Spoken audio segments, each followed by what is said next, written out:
Bonsoir et bienvenue dans l'église des révélations. Une fois de plus, je suis parmi vous et je me réjouis. Je suis heureux de pouvoir vous apporter des nouvelles révélations dans cette année 2025. Comme je vous l'ai dit à chaque fois, que quand je suis avec vous, que vous venez écouter les nouvelles révélations de la vérité, je me réjouis. C'est pour cela que ce soir, je vous salue au nom du Père éternel. Et je vous salue au nom de notre Seigneur Emmanuel le Christ.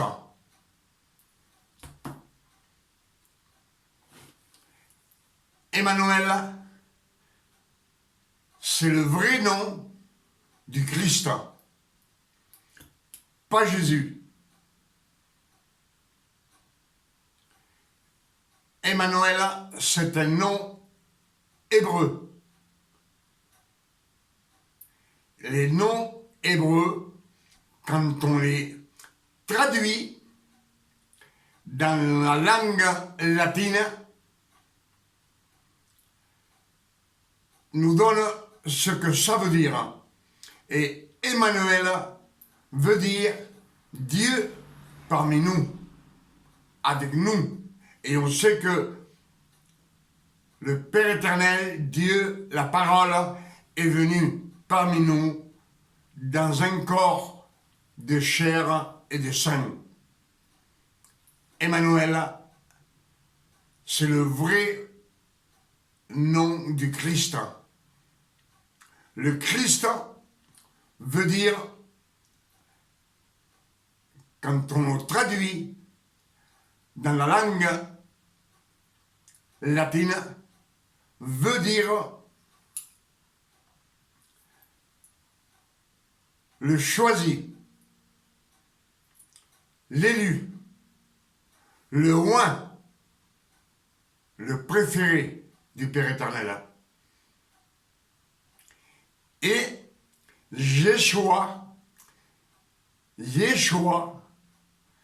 quand on le traduit dans la langue latine, veut dire le sauveur du monde. Amen.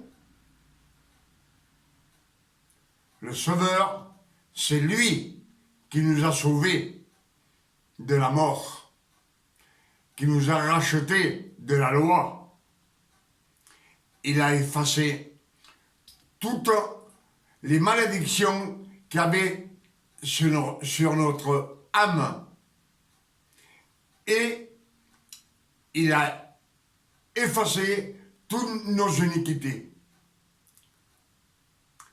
Il a payé toutes nos dettes avec son sang précieux sur le calvaire, cloué au calvaire.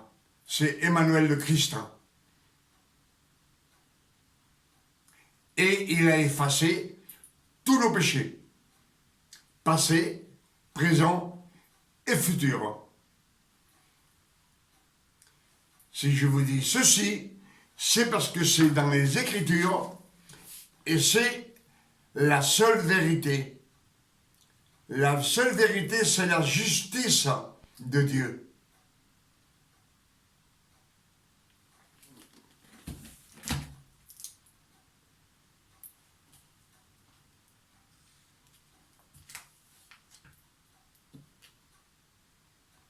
Matthieu nous en parle. Ésaïe 42, verset 1, nous dit « Je vous envoie mon serviteur,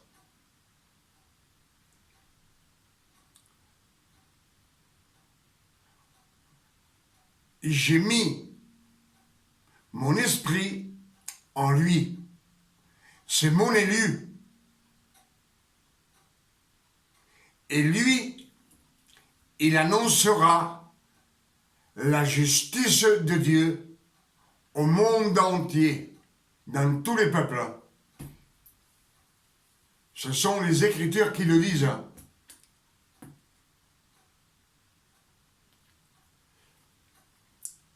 Ésaïe 7, 14 nous dit: la Vierge aura un fils et on lui donnera le nom d'Emmanuel. Emmanuel, Dieu parmi nous. Les Écritures nous disent que la parole a été faite chair. C'est le Père éternel qui a fait de la parole chair. Et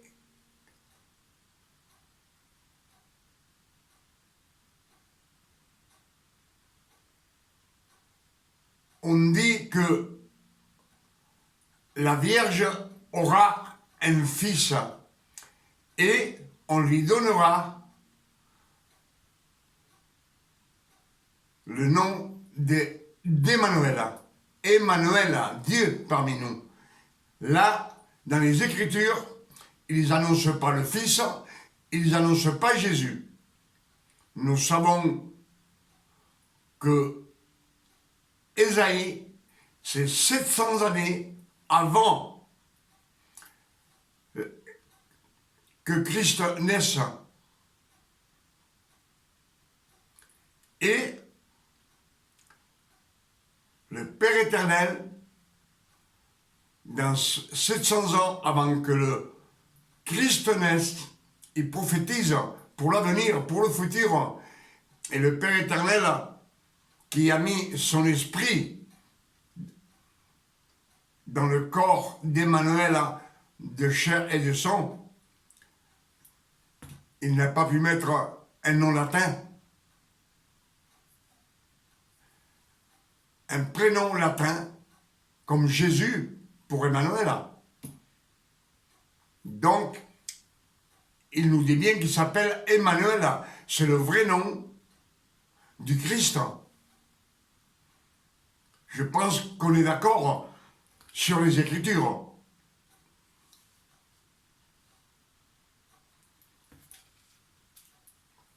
Il nous dit aussi, dans Galates 4, verset 4,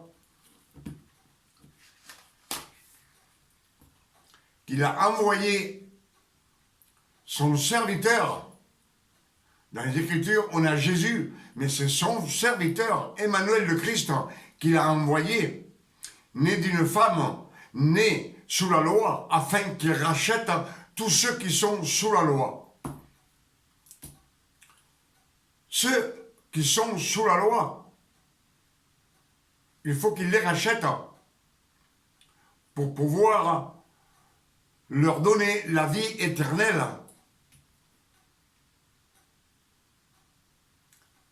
Il faut qu'ils sortent de la loi. Lui, il nous rachète de la loi. Donc, il faut sortir de la loi. Mais il nous dit bien, le Fils de l'homme, il est venu ainsi, non pour être servi, mais pour vous servir et donner sa vie en rançon comme une paye pour beaucoup,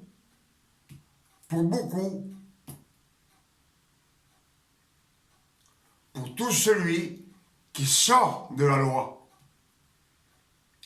Il l'achète, et après, comme on a le libre arbitre, on peut faire ce qu'on veut. Je pense que les Écritures, ce qu'ils nous disent, c'est clair. Il nous dit aussi, Ésaïe 54, verset 16, « J'ai créé l'ouvrier qui souffle le charbon au feu. Et il fabrique des armes. Les armes, ce sont les tentations pour la personne humaine. Je pense que vous me suivez. L'ouvrier, c'est Satan, c'est Lucifer, le tentateur. Le tentateur, il te connaît, il connaît tes faiblesses. Et il te tente avec tes faiblesses.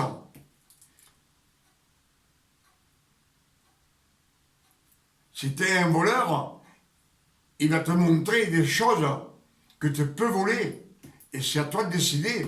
Lui, ce qu'il veut, c'est te ramener sur le chemin, sur son chemin à lui. Il y a deux chemins, le chemin du ciel et le chemin des enfers. Il n'y a pas 36 chemins. Mais le Père éternel nous dit que son nom soit béni et glorifié. J'ai aussi créé le destructeur qui brise toutes ces armes. Il les brise pour que ces armes ne puissent pas nous atteindre au Fils de Dieu. Parce que les Écritures sont nettes. Et le destructeur, c'est Emmanuel le Christ, Dieu lui-même.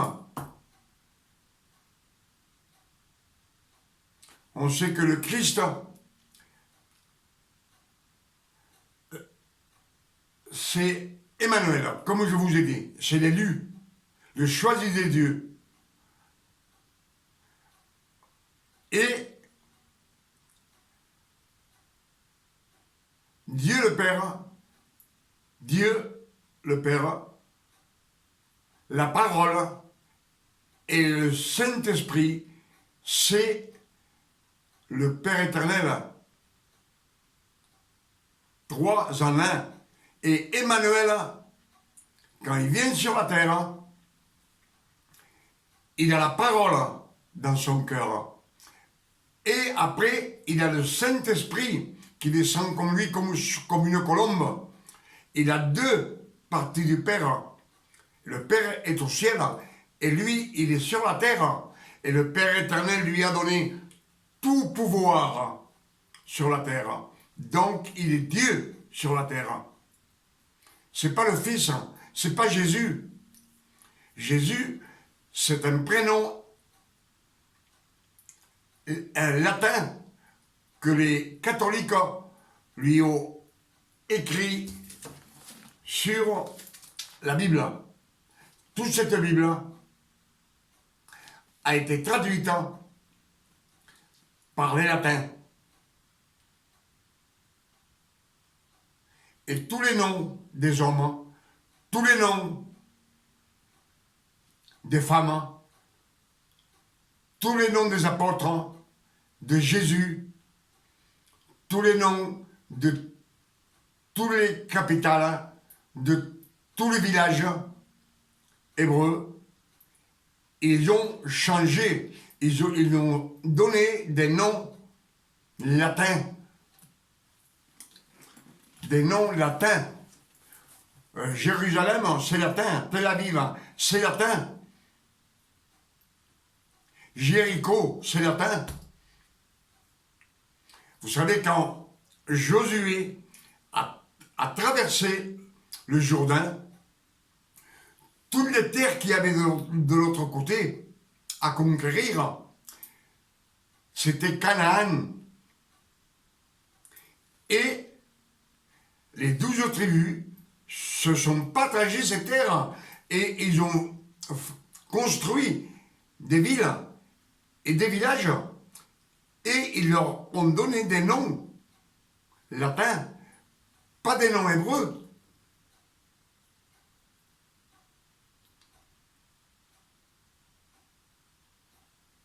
Excusez-moi, je me suis trompé. C'est pas des noms latins qu'ils ont donnés, c'est des noms hébreux.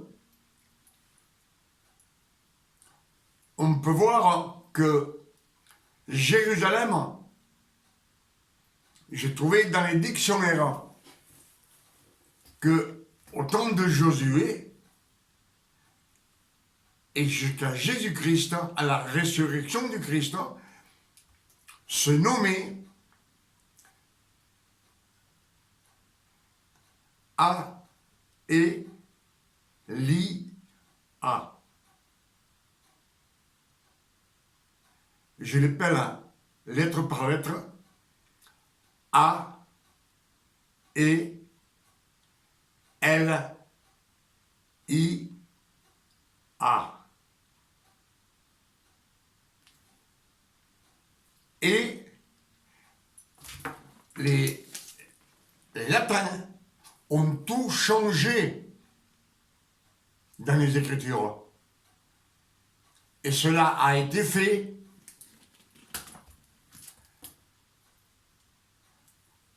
par le fils de l'empereur Constantin. 325 ans après la résurrection du Christ. Mais depuis que Aélia a été construite, elle s'est toujours appelée Aélia. Jusqu'en 325 après la résurrection du Christ, et les apôtres aussi, ils avaient leur nom hébreu, pas latin. Et celui qui a changé tout ça, comme je vous dis, c'est celui qui a commencé le premier à traduire les évangiles, se nommait Irénée de Lyon.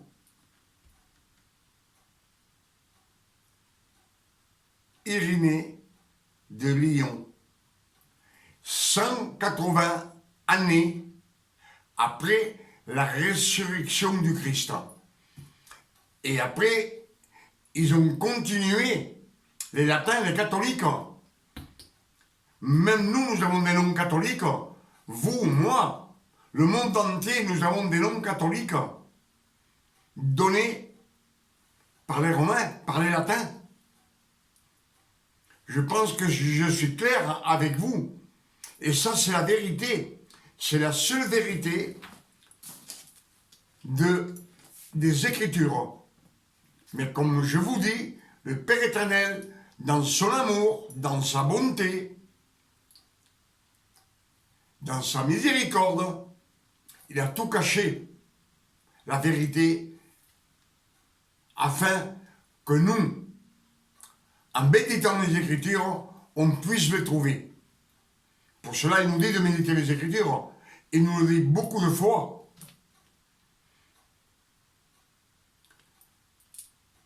Les Écritures sont claires quand on les médite. Vous savez que je vous l'ai dit plusieurs fois, qu'il le dit plusieurs fois dans les Écritures. Méditez les Écritures, méditez les Écritures. Il le dit à Moïse. Suivez Dieu tout le jour et la nuit, une flamme les éclairait pour qu'ils marchent jour et nuit. Après, il le dit à Josué, beaucoup d'années plus tard, il le dit à Ézéchiel. Et c'est écrit dans les Psaumes 1, verset 1. Il nous dit méditer les Écritures jour et nuit afin que tout vous réussisse sur la terre. Je pense que c'est clair ce que je vous suis en train de méditer avec vous. Et le message de ce soir, c'est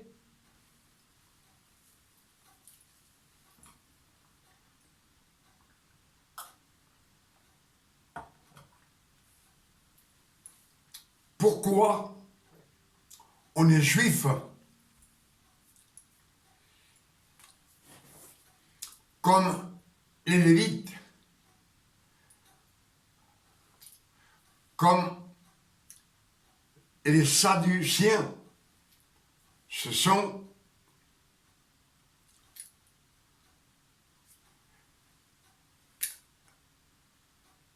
de nationalité juifs, les fils de Jacob.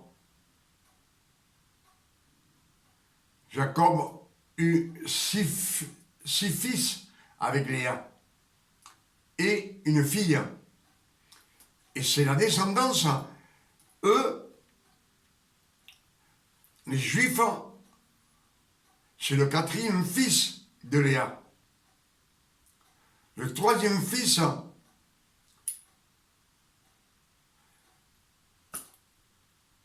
c'est Lévi. Si je me rappelle bien.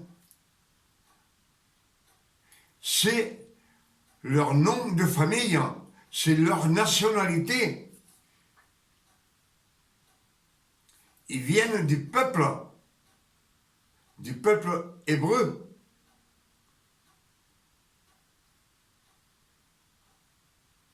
Que le Père éternel a changé le nom de Jacob et lui a donné, tu t'appelleras Israël dorénavant, pour tout le futur.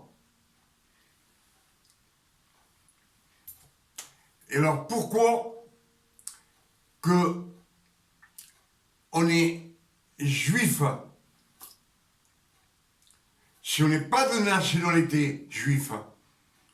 On peut devenir juif comme on est espagnol et on peut devenir français, naturalisé. Mais pour cela, il faut rentrer dans la loi. Et on devient juif. Quand on rentre dans la loi, même qu'on soit américain, on devient juif. La religion juif, après, c'est une religion. On peut être français, on peut être américain, on peut être de n'importe quelle nation. Même les Romains, quand ils rentrent dans la loi, ils deviennent des Juifs.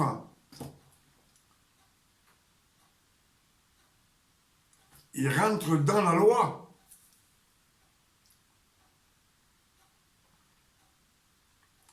Je crois que vous me comprenez ce que je veux dire.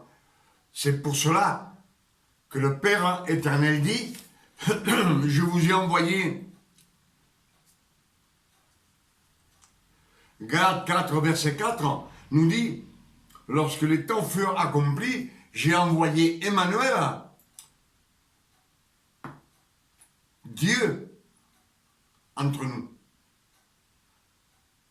Né d'une femme née sous la loi. On voit que Emmanuel, il rentre dans la loi.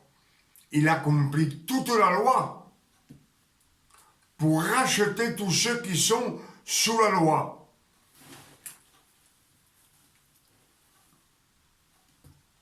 Ceux qui rentrent sous la loi, qui font des efforts pour pouvoir hériter le royaume des cieux, qui font des efforts de leur corps, ils font des efforts de leur pensée,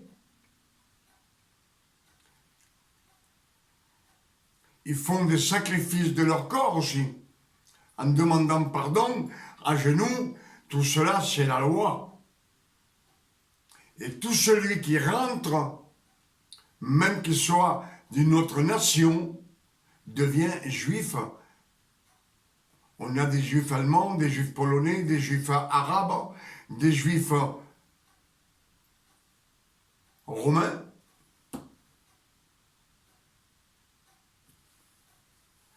Je pense que les Écritures sont claires.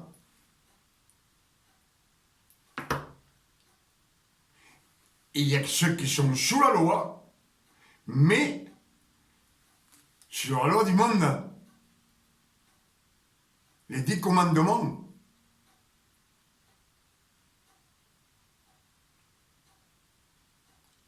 on sait que le monde entier est gouverné par les 10 commandements, même s'ils ne croient pas en Dieu. Ils ne connaissent pas Dieu, ils connaissent le nom avec la bouche, ils disent Dieu, Jésus, Emmanuel, presque personne ne le connaît, son nom. C'est-à-dire que personne ne connaît la vérité.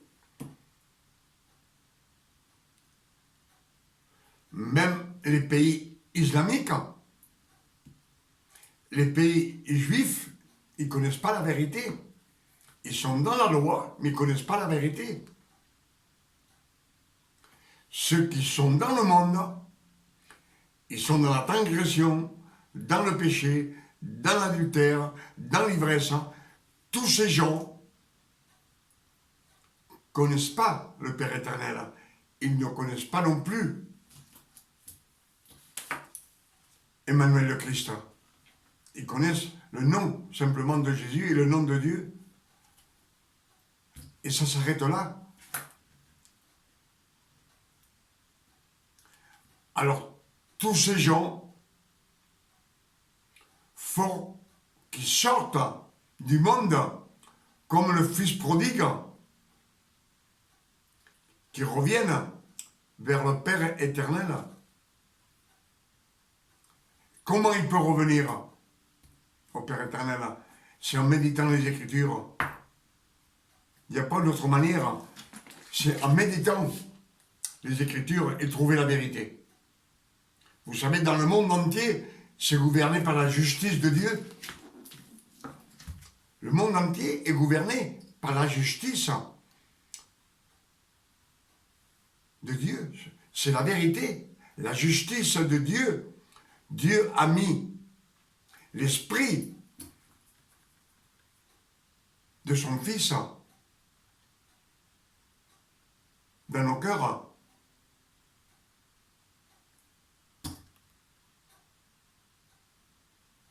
C'est pour cela que nous sommes fils de Dieu.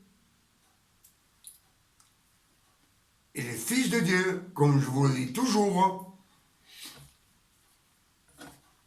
dans les Écritures, il nous est dit qu'il a créé le destructeur, c'est Emmanuel le Christ, pour détruire toutes les armes que Satan fait, toutes les tentations qui viennent sur nous. Mais le sang du Christ nous couvre. Et ces tentations ne peuvent pas venir sur nous. Les Écritures nous le disent. 1000 tomberont à ton côté et 10 000 à ta droite.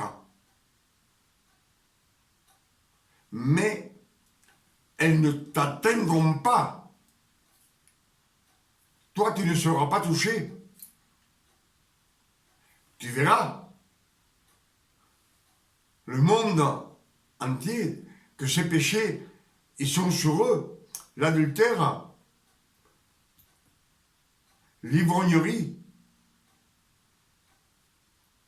la transgression, le vol.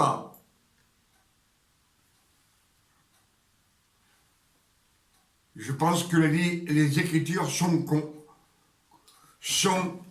complètes. Si le Seigneur nous dit, dans les Écritures, le mystère caché de tous les temps, de tous les âges, révélé aujourd'hui à ses saints. À personne d'autre, à ses saints, à tout celui qui marche dans l'intégrité, qui médite, il a la lumière de notre Seigneur Emmanuel le Christ.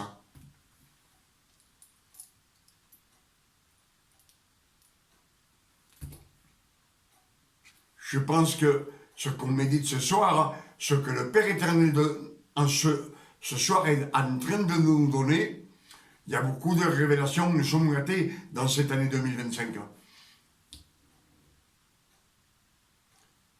Tout a été fait pour nous. a été fait pour récupérer l'homme pécheur, le ramener à la sainteté. C'est pour cela que le Père éternel a donné les commandements. Tout le monde entier connaît les 10 commandements, même si quoi ils parlent en Dieu, comme je vous l'ai dit. Mais ils sont gouvernés par les 10 commandements. C'est la justice de Dieu. Il nous dit bien, je vous envoie mon élu, en qui j'ai mis mon esprit, afin qu'il annonce la justice de Dieu dans le monde entier. C'est le ministère que Emmanuel le Christ avait comme travail de le faire. Et une fois qu'il a fini, comme ils nous disent les Écritures, sur la croix, il dit, Père, tout est accompli. Il a fini le travail. Il demande du repos. Et le Père éternel l'a ressuscité au 3e jour. Il l'a assis à sa droite. Et, comme je vous l'ai dit, une fois ou deux, quand le Christ est mort, les Écritures nous disent, c'est Paul qui le dit dans les Révélations.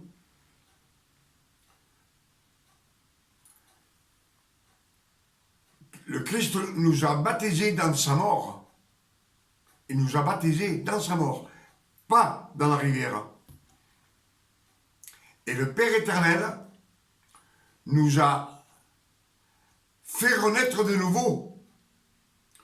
Nous étant de chair et de sang, pécheurs, nous étions morts spirituellement. Et lui, il nous a fait renaître de nouveau. Quand on renaît de nouveau, c'est comme un petit bébé, il n'y a plus rien. Il nous a fait renaître de nouveau par la grâce de notre Seigneur Jésus-Christ, qu'il a tout accompli. Et il nous dit, il nous a assis avec Emmanuel le Christ, ensemble dans les cieux célestes. Faire chercher la vérité. S'il nous a assis ensemble avec le Christ dans les cieux célestes, le Christ est auprès du Père à sa droite. Et nous, qui nous a fait ressusciter, nous sommes auprès du Père, à la droite du Père, comme le Christ.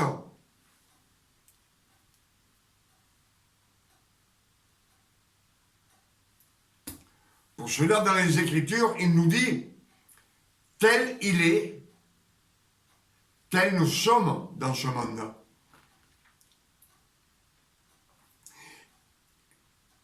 C'est maintenant,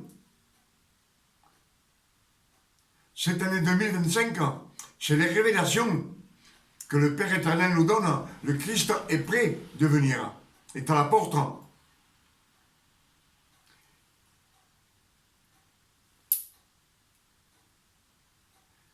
Si nous sommes comme lui dans ce monde, c'est les Écritures qui le disent. Ils ne nous disent pas, vous êtes comme il était, le Christ, quand il était sur la terre. Non. Il ne nous dit pas, vous serez comme le Christ dans le futur, à la résurrection, quand il viendra chercher son Église. Non. Il nous dit, tel il est, tel vous êtes dans ce monde, c'est maintenant.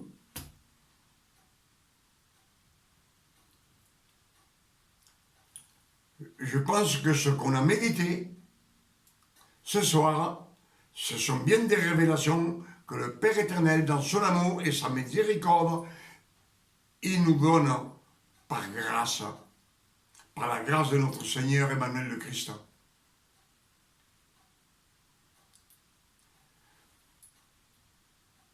ce qu'on a médité, que tout celui qui rentre, il rentre dans la loi, ou qui mélange la loi avec la grâce, c'est pareil. Il faut qu'il sorte que la loi, il faut qu'il sorte de la loi. C'est pour ça que le Christ nous a rachetés de la loi. Pour que nous puissions rester avec lui pour toute l'éternité.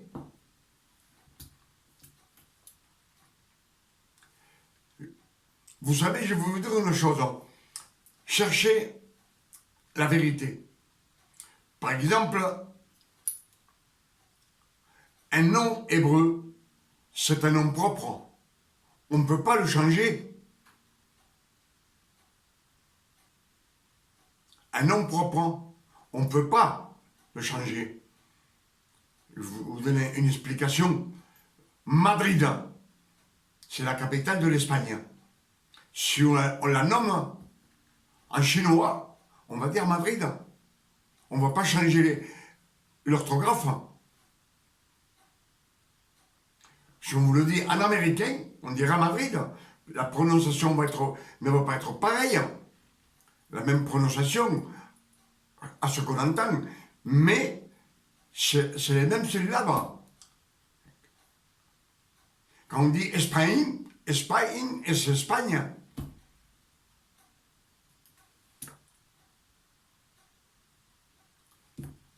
On ne change pas. Et comme je vous le dis, dans la Sainte Bible, les latins, ils ont tout changé, tous les noms.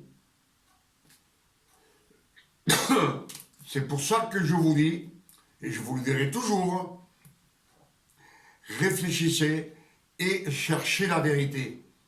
La vérité, c'est la justice de Dieu. C'est pour cela qu'Emmanuel, le Christ, est venu sur la terre. Et quand vous regardez Emmanuel, vous voyez la parole et le Saint-Esprit qui sont dans son cœur. Dans son cœur, ici.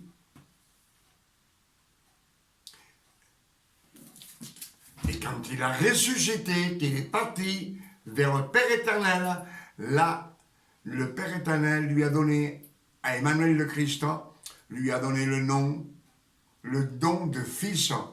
Et il nous dit, baptisé au nom du Père, du Fils et du Saint-Esprit. Et quand vous demandez quelque chose au Père éternel, demandez-le à mon nom, en Emmanuel.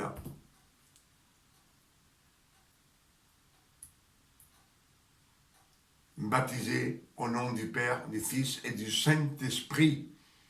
Là, et le Fils, quand il est parti au ciel, il est Fils de Dieu.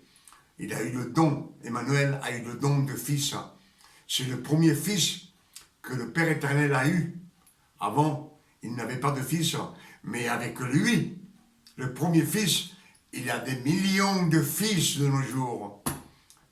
Par la grâce de notre Seigneur, Emmanuel le Christ. Ça, c'est la vérité des Saintes Écritures.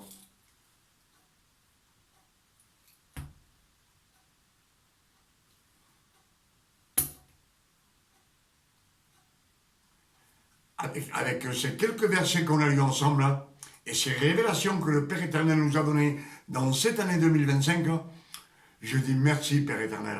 Merci pour ta bonté, pour ta générosité, pour ton amour, pour ta miséricorde, pour la attention que tu as de tes enfants et tu les gardes dans tes mains. Et comme je vous l'ai dit, les fils de Dieu, nous dit le Père éternel qui nous garde dans ses bras. Heureux, tout celui qui fait sa joie de la parole du Père éternel, qui la met des nuits et jours, avec somme 1, verset 1. Il est comme un arbre planté dans un courant d'eau. L'eau de la vie. Le courant d'eau, c'est la parole qui donne la vie. Quand vous prêchez les révélations, vous donnez la vie. Et quand on prêche la loi, on sème la mort. Tout ce qu'on peut faire dans la loi vous ramène à la mort. C'est ce que nous disent les Écritures. Alors, je vous demande de chercher la vérité. Ils nous disent bien, si vous méditez les Écritures, tout vous réussira sur la terre. Tout ira bien. Et si tout nous réussit sur la terre, c'est parce qu'on a les bénédictions du Père éternel sur nous, nuit et jour, à chaque instant. C'est le bien-être, notre santé, notre sainteté.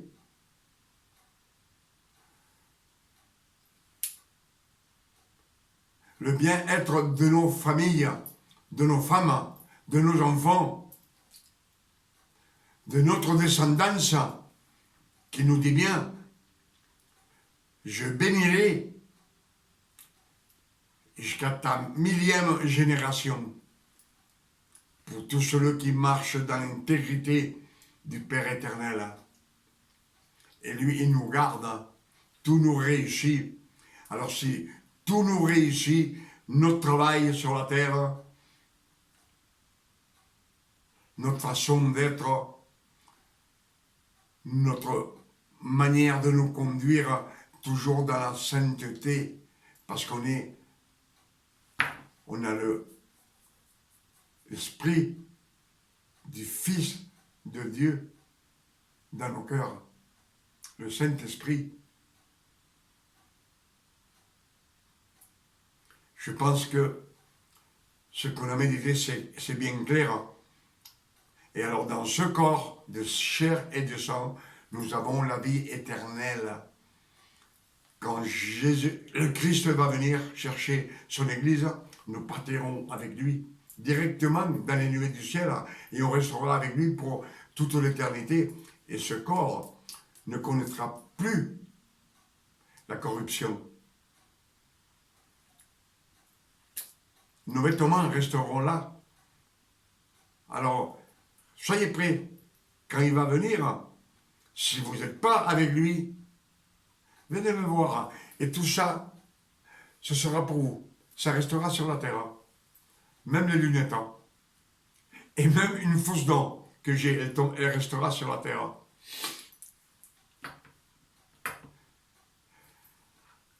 Avec ces quelques paroles et cette méditation qu'on a faite ce soir, que le Père nous a donnée par amour et par bonté,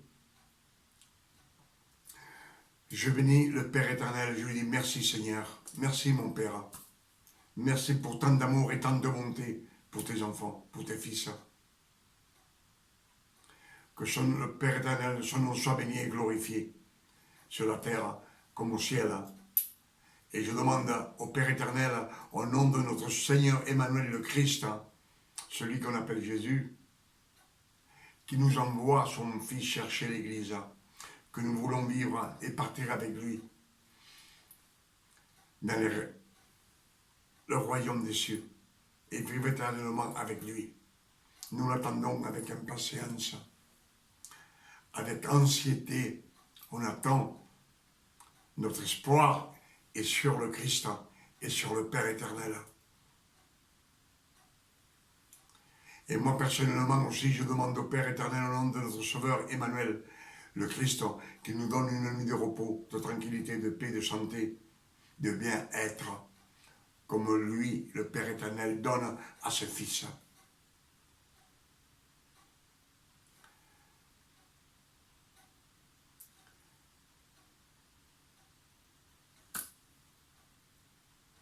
Je ne sais plus quoi vous dire.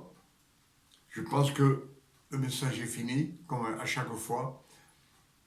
Tout a une fin dans la vie, même un message pour ce soir. Demain, ça va recommencer, parce que le Père éternel nous donne les bénédictions peu à peu. peu à peu, afin qu'on les prêche au monde entier et que le monde entier sache la vérité.